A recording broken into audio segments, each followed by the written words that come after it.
Qulqulloonni addunyaa guutuurra jirtan hundumti keessaniyyuu biyya garaagaraa haala garaagaraa keessa teessanii dubbii kana hordofaa kan jirtan sagantaan kun isin bira qaqqabaa kan jiru shaaloom nagaaniif araarri waaqayyoo isiniif haa baay'atu iddoo jirtanitti akkam jirtu.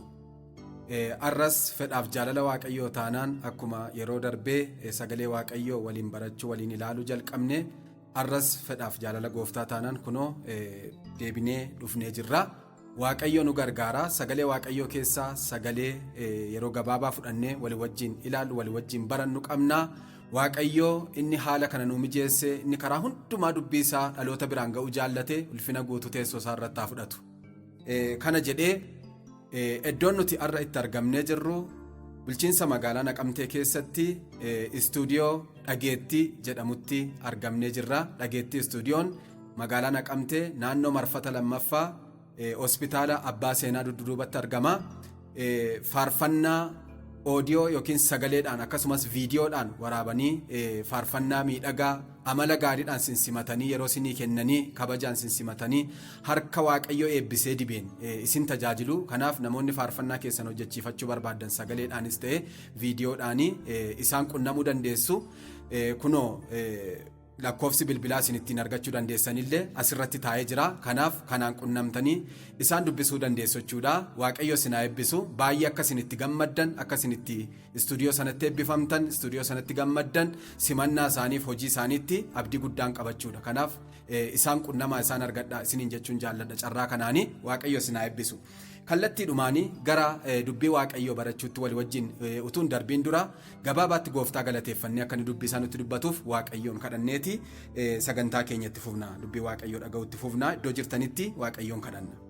Gooftaa Yesus Kiristoos amanamaaf tolaa inni taatee guddaa baay'isnee si galateeffannaa. Galanniif ulfinni guddaan siif haa ta'u. Kunoo ati karaa tokkos karaa lamas hin dubbattaa. Ammoo fedhaaf jaalala kee taanaan kallattii kanaan dubbii kee nutti dubbachuu isa nama jiraachisu sagalee jireenyaa isaa nutti dubbachuu jaallatteetta. Maqaa gooftaa Yesus Kiristoos ilma keessa jaallatamaan waaqayyo abbaa galanni guddaan siif haa ta'u. Egaa yaa waaqayyotu haalli kamiyyuu sin daangessin nutti dubbadhu sagalee kee sirraa dhageenyaati gurra laphee keenyaa nuuf bani jireenya keenyaatti sagalee kee nu barsiisi. Kana hundumaa waan gootuuf ulfinniif galanni guddaan siif haa ta'u. Tola jaallatamaa maqaa gooftaa keenya Yesus Kiristoosiin ameen. Waaqayyo isin haa eebbisu. Sagalee waaqayyo keessa iddoo tokko dubbiseetan gabaabaatti dubbii waaqayyo walii wajjin hin dhageenya. Mee macaafa qulqulluu keenya keessaati sagalee Wangeelaa Maatiyos boqonnaa 16 lakkoofsa 13 irra sagalee jiru nan dubbisa maqaa gooftaa Yesus Kiristoosiin.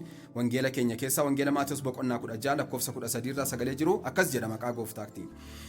Yesus gara naanna'aa mandara Qisaariyaa Filiiphos yommuu dhaqee namoonni ilma namaatiin eenyu jedhu jedhee bartoota isaa gaafate. Isaan yommus deebisanii kaan inni Yohaannis cuuphaadha jedhu, kaan inni Eliyaas, kaanis inni Ermiyaas yookiis raajota keessaa tokko jedhan. Yesus immoo isinoo eenyu anaan jettu jedhee isaan gaafate. Simoon Phexros deebisee ati Masiihicha ilma Waaqayyo jiraataati jedhe. Haleluuyaa. Kanarratti Yesus deebisee yaa Simoon ilma Yoonaa ati kan ayyaanamtedha. Kana abbaa koo isa Waaqa irra jirutu sitti mul'ise malee yaanni nama foonii sitti hin mul'ifne jedhe. Galanni Waaqayyoof haa ta'u. Guyyaa tokko yerootti foon uffatee jaalala abbaa isaa raawwachuudhaaf jaalala nuuf qabus mul'isuudhaaf jedhee gooftaan Yesus Kiristoos biyya lafaarra deddeebi'aa turetti gaaf tokko hojii isaa hojjetuuti utuu wangeela lallabuuti utuu fayyisuuti kaayyoon gurguddaan gooftaan Yesus Kiristoos gara biyya lafaa kana dhufeefi waan gurguddaa sadiidha. Inni tokkoffaan dubbii mootummaa waaqayyoo lallabuuf dubbii mootummaa waaqayyoo lallabuuf ture dhalootatti mootummaa waaqayyoo lallabuuf ture. Inni lammaffaan dhaloota barsiisuu ture. In barsiisa gooftaan Yesus Kiristoos. Barsiisuu irratti baay'ee xiyyeeffata. Yeroo isaa bal'aa yeroo isaa guddaa barumsaan dabarsaa ture barsiisuudhaan dabarsaa ture. Mootummaa waaqayyoo lallabaa ture barsiisaa ture. Inni sadaffaan immoo fayyisuu hojii fayyinaa hojjetaa ture gooftaan Yesus Kiristoos. Kaayyoon inni wangeelli tajaajilli gooftaan Yesus Kiristoos kenne inni ijoon inni gurguddaan wantoota kana sadan giddu galeessa godhatee jechuudha. Mootummaa waaqayyoo lallabu fayyisuudhaa fi akkasumas immoo hojii waaqayyoo isa ergameef kana kaayyoosaa barsiisuudha jechuudha. Kana sadan giddu galeessa godhateeti utuu hojii waaqayyoo hojjetu guyyaa tokko bartoota isaa fudhateeti gara mandara Qifirnaahom jedhamtu tokko mandara Qifirnaahom jedhamtu kana keessa waggaa tokkoof gara ji'a 9 gooftaan Yesus Kiristoos biyya sana keessa buufatee yeroo fudhatee kan inni achi keessatti hojii mootummaa Waaqayyoo hojjetaa kan inni ture jechuudha. Yeroo dheeraa achi keessa bubbulee biyyanni mandaroota inni keessa ture hojii Waaqayyoo hojjete keessaati Qifirnaahom magaalaa tokkodha jechuudha. Magaalaa baay'ee gooftaan Yesus Kiristoos yeroo bal'aa keessatti dabarse jedhamtee beekamti jechuudha. Kanaafi guyyaa tokko hojii isaa hojjetuuti, hojii wangeelaa kana hojjetuuti, bartoota isaa ofitti waame, warra 12 warra fo'ate, warra yeroo hundumaa isa wajjin nyaatanii dhugan ba'anii galan hojii inni hojjetu kana hunduma isaa warra beekan kana waa gaafachuu barbaade. Haleluuyaa! Galanni Waaqayyoof haa ta'u. Isaaniin ofitti dhiyeesseeti isaan qofaatti adda baafateeti dhaloota saba keessaa qofaatti adda baafateeti mee har'a gaaffii tokkoon isin gaafadhaa jedhe. Namoonni eenyu jedhu ilma namaatiin ilma namaa jedhe of waama gooftaan Yesus Kiristoos ofii isaatii ilma namaa jedhe of waama. Kanaaf dhaloonni kun sabni narraati nyaate dhugu kun sabni narraa fayyina argatu kun sabni narraa baratu kun sabni narraa tajaajilamu kun eenyu naan jedhamee saba kanarraati gurra keessan saba keessa jira gurri keessan saba keessa oola waan ta'eef ana caala saba kanatti dhiyaattu waan ta'eef mee maal dhagaa ooltu waa'ee koo. Haleluuyaa! Maal dhagaa ooltu maal jedhu waa'ee koo kana maal jedhu akkamitti na beeku akkamitti na hubatu eenyu jedhaniiti na beeku isaan ani isaaniif maalidha jedheeti bartoota isaa kanarraa yaada fudhachuu barbaade. Yesus Kiristoos gooftaadha. Galanni Waaqayyoof haa ta'u. Yesus siif maali? Mata duree keenya. Yesus siif maali? Yesus anaaf maali? Yesus siif eenyu? Meetti yaadi takka. Yesus siif biddeena biyya lafaarratti ittiin nyaatanii jiraatan immoo Yesus siif ittiin daara ba'uudha moo Yesus ittiin beekamtee argachuudha moo Yesus ittiin maqaa godhachuudha moo Yesus ittiin tajaajilanii buluudha moo Yesus siif maalime? Har'a akkamitti sii galee jira waa'een Yesus Kiristoos kun? Maqaan Waaqayyoo haa ulfaatu. Kanaafi gaafa inni ittiin deebi'a. Gaafa inni gaaffii kana bartoota isaa gaafatu bartoonni isaa wal harkaa fuudhaniiti deebii laachuu jalqaban. Haleluuyaa! Har'ayyuu atiyyuu tajaajila kee keessatti jireenya kee keessatti namni maal naan jedha kan jedhu kun iddoo qaba. Jireenya kee keessatti of ilaaleedha. Waan irraa fudhattu qabda. Hunda isaa fudhattatu hin taane, hunda isaatti si fayyadatu hin taane, namni waan jedhu hin dhabu macheem yoomiyyuu jechuudha. Garuu Waaqayyo kan inni gooftaan Yesus Kiristoos nu barsiisu tokko, kan inni moodelatti nu ta'u tokko, namni maal naan jedha kan jedhu gooftaan Yesus Kiristoos iyyuu utuu waaqa ta'ee jiru, utuu gooftaa ta'ee jiru, utuu raajii ta'ee jiru, utuu beekaa waan hundumaa ta'ee jiru, utuu beekuuti namni maal naan jedha dhee gaafate. Ati warra jireenya kee keessatti, tajaajila kee keessatti, deddeebii kee keessatti namni maal naan jedha kan jedhu kana eenyutu of gaafata? Hammam of gaafanna? Iddoo itti irraa fudhannu qabna waan ta'eef, waan nu fayyadu inpuutii baay'ee keessaa arganna waan ta'eef. Kanaaf gaafachuun gaariidha. Waan namni namaan jedhu gaafachuun, ilaaluun, barbaaduun, qorachuun gaariidha. Garuu hunda isaa fudhattee ittiin sammuu kee hin jeeqiin. Waan si fayyadu immoo, waan jireenya kee qajeelchu, waan galtee sii ta'u, waan irraati waa fudhattu, waan irraati waa hubattu tokko yoo argatte immoo si fayyada. Dhaloonni ilaalcha garaagaraa qaba waan ta'eef. Galanni gooftaadha Yesus Kiristoosiif haa ta'u. Kanaafi gooftaan Yesus Kiristoos gaafa inni bartoota isaa gaafatu, bartoonni isaa wal harkaa fudhanii gaafa deebii kennuu jalqabanii, kaan sabni kun dhaloonni ati gidduu deddeebitee tajaajiltu kun inni kaani ati Ermiyaasi. Ermiyaastu raajota durii keessaati isatu dhufe. Kaan immoo inni Eliyaasi. Kaan immoo inni Yohaannis Cuuphaadha. Kaan immoo Museedha siin jedhu. Raajota durii keessaa tokkotu ka'ee dhufe siin jedhu. Waa'ee kee akka kanaatti wal harkaa fuudhanii haasa'u jedhanii Yesuusiif deebii laatan. Haleluuyaa! Utuu beekuu gaafate Yesuus. Wallaalee miti waan dhaloonni jedhu, wallaalee miti waan warri Fariisotaaf Sadiiqotaa jedhan, warri seera beekna jedhan sun waan sabni jedhan wallaalee miti, waan sabni sun jedhu wallaalee miti, beekaa gaafate. Har'ayyuutu beekuu waan baay'ee si gaafata Yesuus. Ammam akkati sobatte, eenyummaa isaa akkati sobatte, akkamitti akka inni sii gale har'ayyuu kallattii adda addaadhaan si qoree sii ilaala gooftaan. Galanni Waaqayyoof haa ta'u.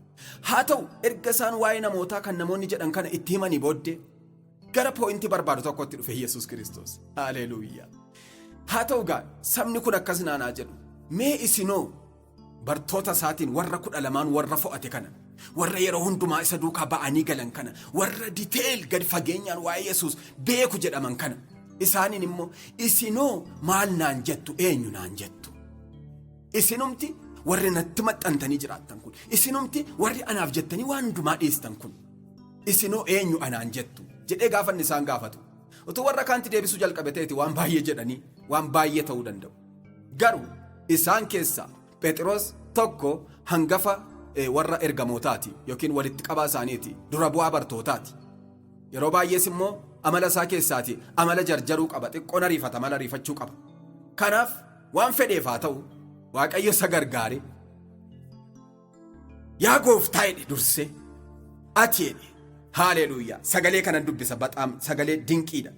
Yesuus immoo isinoo eenyu anaan jettu jedhee isaan gaafate. Simoon Phexros deebisee, ati Masiihicha ilma Waaqayyo jiraataati. Ameen. Yesuus gooftaadha. Ati Masiihicha ilma Waaqayyo jiraataati. Masii jechuun isa dibame, fayyisaa. Galanni Waaqayyoof haa ta'u. Yesuus jechuun fayyisaa, Masii jechuun isa dibame, isa abdachiifame jechuudha. Kanaaf ati Masiihicha ilma Waaqayyoo isa jiraataati. Gaafa inni jedhu baay'ee dinqifate Yesuus Kiristoos. Baay'ee dinqisiifate. Waan baay'ee bartoota kana oolche dura dubbachuun Phexros. Tarii akkas jechuu dhiisuu danda'a warri kaan waan ta'eef. Galanni gooftaadhaaf haa ta'u.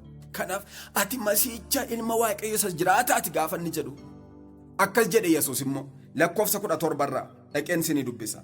Kanarratti Yesuus deebisee, yaa Simoon ilma Yoonaa, ati kan ayyaanumtedha. Namni Yesuusin bare, namni Yesuus dhoksaan Yesuus eenyu akka ta'e Yesuus namni isaa gale ayyaantuudha. Waa'een Yesuus kun namni isaa gale. Gooftummaan Yesuus, waaqummaan Yesuus, guddummaan Yesuus namni isaa gale. Mi'aarrayyuu sittan hima haadhoo ko lammii ko sagalee kana kan dhagaa jirtu, ayyaantuun ayyaantu caalu, beekaan beekaa caalu. Namni ayyaanume nama Yesuusin bareedha. Namni ayyaanume nama Yesuusin beekudha. Namni ayyaanume nama Yesuus ilma Waaqayyoo ta'uusaa hubate duwwaadha. Akka addunyaa kanaatti sittan hima. Akka addunyaa kanaatti kaleessas har'as borus kan akka waa'ee Yesuus wal falmisiisu addunyaa kanarra hin jiru. Wal falmiin guddaan akka addunyaa kanaatti jiru kaleessas kan ture, har'as kan jiru, borus itti fufee kan jiraatu, amma biyyi lafaa kun jirutti waa'ee Yesuus irratti falmiin guddaan addunyaa kanaa oliin jiru. Waa'ee Yesuus irratti dhaloonni kan inni baay'ee wal falmu. Addunyaan guutuun kun kan isheen irratti walii galuu dadhabde, kan isheen irratti wal falmitu. Waan si dhibu keessaati biyyuma Yesuus Kiristoos itti dhalate biyya Israa'el keessatti waa'een Yesuus Kiristoos kun ilaalcha gurguddaa sadii qaba. Tokkoffaa, Yesuus Kiristoos hin dhalanne, inni abdachiifame Yesuus inni dhugaan inni sirriin sun hin dhalanne ganaa dhalatadhanii kan eeggatan biyya Israa'el keessa jiru. Iska zaaraan marraatti ilaalcha akkasii, amantii akkasii kan qaban. Yesuus hin dhufne, hin dhalanne, inni kana duraa Yesuus isa miti. Isa abdachiifame, isa Waaqayyo abdachiise sana miti. Isa raajotaan dur dubbatamaa ture sana miti. Kan jedhan amma har'aatti Yesuusin ganaa kan eeggataa jiran. Yesuus ganaa dhufee dhalata biyya lafaa irratti ganaa dhufee nu fudhadhanii kan eeggatan biyya saba Israa'el irraa kaasee, biyya sanarraa kaasee addunyaa kanarra ilaalchaaf amantii akkasii kan qaban baay'een jiru. Inni lammaffaan immoo Yesuus Kiristoos dhufeera, dhalateera, du'eera, garuu du'aan kaane. Amma irraatti Yesuus du'aan kaane, du'ee hafe kan jedhan. Ilaalcha akkasiif amantii akkasii kan qaban biyya Israa'el keessaa kaasee addunyaa kanarra saba baay'ee jira, dhaloota baay'ee jira. Ilaalcha akkasiif amantii akkasii kana kan qaban. Ilaalcha lammaffaadhaan kun dhufeera, dhalateera, du'eera, garuu du'aan kaane. Warri sadeeffaan immoo Yesuus jaalala abbaa isaa raawwachuudhaaf ilma Waaqayyoo gad of deebisee dhufee foon uffate. Haaleluuyaa. Cubbuu koof jedhee na jiraachisuuf jedhee isa karaa Addaam nutti dhufe badisa sana nu baraaruuf jedhee gara jireenyaatti nu deebisuuf jedhee isa nu jireenya keessaa yaane sana. Haaleluuyaa. Nu deebisuuf jedhee gara biyya lafaa dhufeera. Dhufee dhalateera. Maariyaam keessatti hafuura qulqulluudhaan buufatee ulfaa'e. Achi keessa karaa ishee mul'ateera, biyya lafaa mul'ateera. Inni raajotaan dubbatamaa ture. Inni bara kakuu moofaa keessa Isaayyaas fa'aa waggoota 700 dura dubbataa turan sun dhufee dhalateera. Foon uffatee nu gidduu deddeebi'eera. Jaalala abbaa isaa raawwateera. Biyya lafaarra deddeebi'eera. Cubbuu koof cubbuu keef jedhee reebameera, tuffatameera, garafameera, gad of deebiseera, hamma du'aatti of kenneera, abboomamaa ta'eera, dabarfamee harka jallootaatti, harka cubbamootaatti kennameera, fannifameera, du'eera, du'a immoo mo'ee ka'eera. Haaleluuyaa! Du'a mo'ee ka'eera. Har'a immoo mirga abbaasaa jira, ol ba'ee akkuma jedhe sana mirga abbaasaa jira. Iddoo nuu qopheessuudhaaf akkuma Yohaannis boqonnaa 14 keessatti dubbate sana, dhaqeen isiniif qopheessa, mana abbaa koo keessa iddoo baay'eetu jira, dhaqeen isiniif qopheessa iddoo sana. Deebi'ee immoo dhufee idduman jiraadhu akka isin jiraattaniif gara ofii kootiittan isin fudhadha jedhee akkuma dubbate sana iddoo nuuf qopheessaa jira. Dhufee immoo deebi'ee nu fudhata. Abdiin keenya isadha. Deebi'ee dhufuusaa eeggataa jirra. Kanaaf Yesus dhufeera, dhalateera, du'eera, du'a mo'ee ka'eera, mirga abbaasaa jira, deebi'ee immoo dhufa jedhanii ilaalcha sadaffaa kana kan qaban immoo addunyaa kanarra jiru. Akka koof akka kee yoo amanteetti akkasitti ta'e ilaalchi kun ilaalcha sirriidha. Amantii sirriidha. Isa Waaqayyo barbaadudha. Isa Yesus nurraa barbaadudha. Galanni Waaqayyoof haa ta'u. Kanaaf addunyaa kanarratti kan akka waa'ee Yesus wal falmisiisaan hin jiru. Kanaaf Yesus siif maali haadhoo ko? Sanyii kobboleessa kobboleettii ko? Lammii ko? Yesus siif maali? Yesus kana mee ofitti deebisi. Yesus siif maalidha? Sagalee Waaqayyoo keessaatii Yohaannis boqonnaa 14 lakkoofsa 4 irraati nan dubbisa maqaa gooftaa Yesus Kiristoosiin.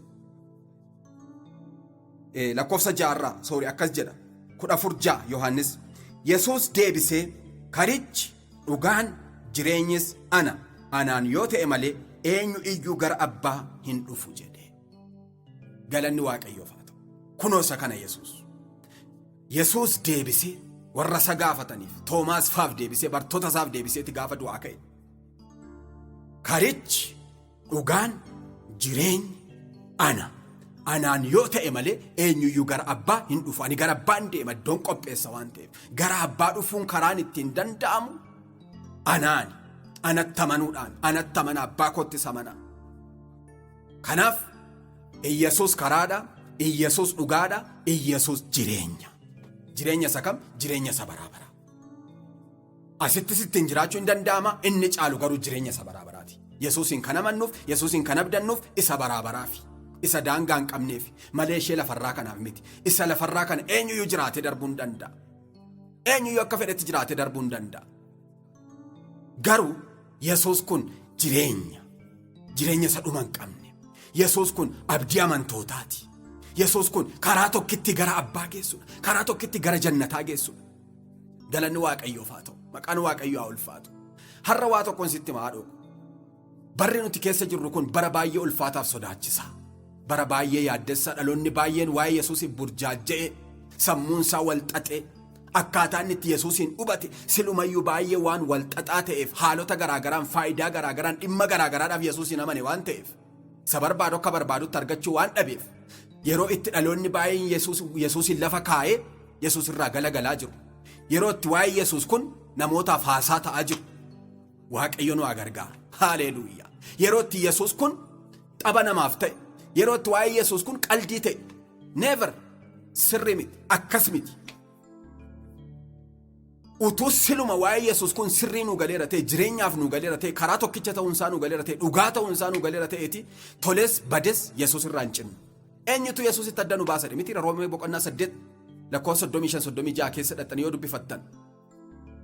Duuti, jireenya, reebamuun, garafamuun, salphinni, rakkinni, hiyyummaan Yesuusitti adda nu baasuu hin danda'u Phaawulos. Kanaaf har'a yoo xiqqoo nutti ulfaate Yesuusin lafa keenyeetti karaa biraa barbaanna, dhimma biraa barbaanna, waan biraa barbaanna.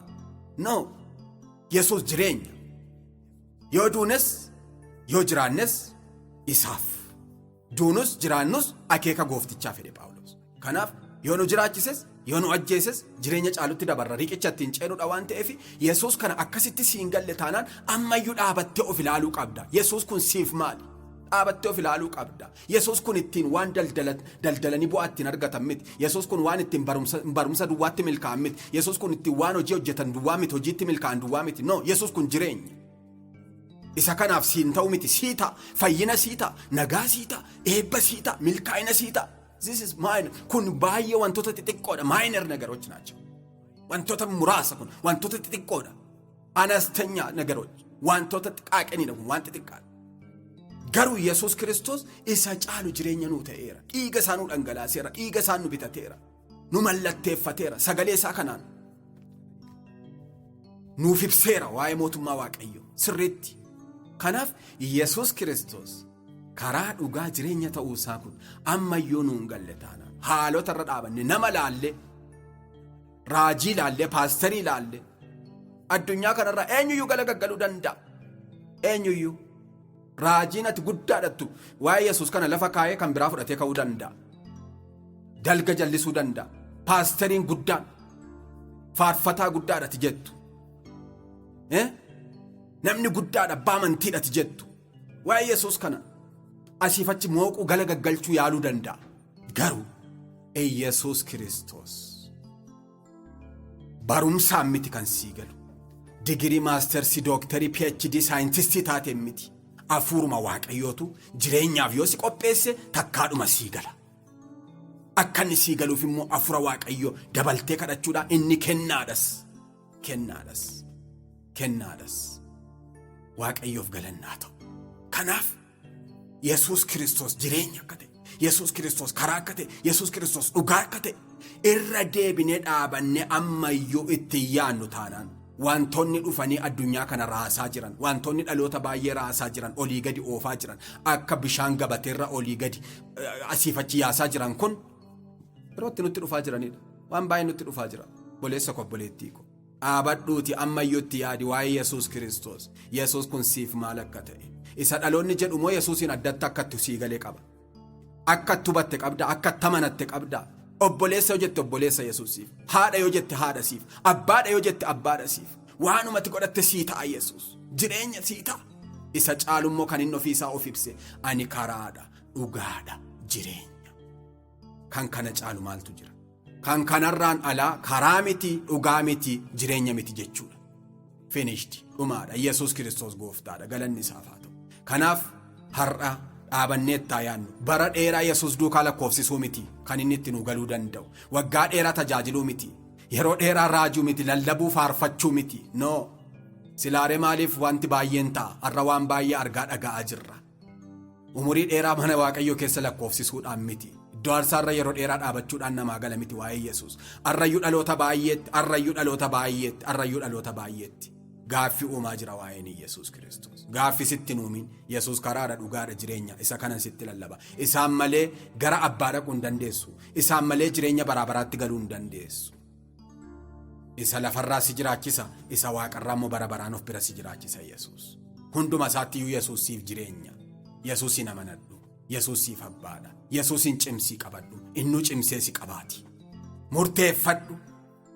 Jiraattus duutus Yesus kun siif galeera taanaan eenyuyyuu irraa adda si baasuu hin danda'u. Haalli kamiyyuu irraa adda si baasuu hin danda'u. Gadi bu'uun, ol ba'uun, faarfamuun, tuffatamuun, simatamuun, jibbamuun Yesus irraa adda si baasuu hin danda'u. Qofaa ta'uun Yesus irraa adda si baasuu hin danda'u. Ariyatamni Yesus irraa adda si baasuu hin danda'u. Jechi Yesus irraa adda si baasuu hin danda'u. Sii galeera taanaan waa'een Yesus Kiristoos kun eenyuyyuu Yesus irraati adda si baasuu hin danda'u. Du'a taanaan iyyuu isa qabattee duuta, tu maqaa isa waamtu duuta. Isa caalutti dabarta waan ta'eef. Kanaaf waa'een Yesus kun Yesus siif maal akka ta'e arrayyuu dhaabannee itti yaannu. Dhaloota raafamaa jiru, dhaloota maqaa Waaqayyoo galagaggalchaa jiru kan dhaloota Yesuusin asiifachi galagaggalchaa jiru kana ilaallee akka hin raafamne ani dhaabadheen jira kan jedhu ofaa eeggatu akka hin kufnettidha Yesus Kiristoos. Aniyyuu atiyyuu jabaannee itti yaannu waa'ee Yesus Kiristoos. Keessumaa barri nuti keessa jirru kun bara baay'eef ulfaataa sodaachisaadha waan ta'eef barattii kana keessa Yesus Kiristoos akka inni jabeessee si dhaabuuf, akka inni cimsee si dhaabuuf jabaattee ayyaana Waaqayyoo dabalattee Waaqayyoon kadhachuu, hubannaaf ogummaa Waaqayyoo biraa kadhachuu. Hafuurri Waaqayyoo immoo jabeessee nama dhaaba, nama gargaara. Hafuurri qulqulluun nama gargaara. Waan humni kee hin dandeenye, waan beekumsi kee, ogummaan kee, sammuun kee hin dandeenye Yesus Kiristoos gaafati isa kadhattu hafuura sicha bartoota isaaf erge sana arrayyuu si keessa jira, laphee kee keessa jira. Qorontoos isa duraa boqonnaa 3:16 irratti isin mana qulqullummaa hafuura Waaqayyoo akka taatan hafuurri qulqulluu isin keessa buufatee akka jiru beektanii reede si keessa jira hafuurri qulqulluu si gargaara. Roomee 8:16 irratti immoo siniif kadhata, aaduu isaatiin sinii kadhata. Waan kadhannu akka ta'utti hin beeknu nu kadhata hafuurri qulqulluun, nu gargaara hafuurri qulqulluun. Isatti of qabi, isatti of maxxansi maleessa waan amma daqiiqaa tokko waan amma sekendii tokkotti dhiisnee sokkinu addunyaa kanaaf jennee isa baraa kan dhiisne Yesuusiin Waaqayyo nu gargaaru.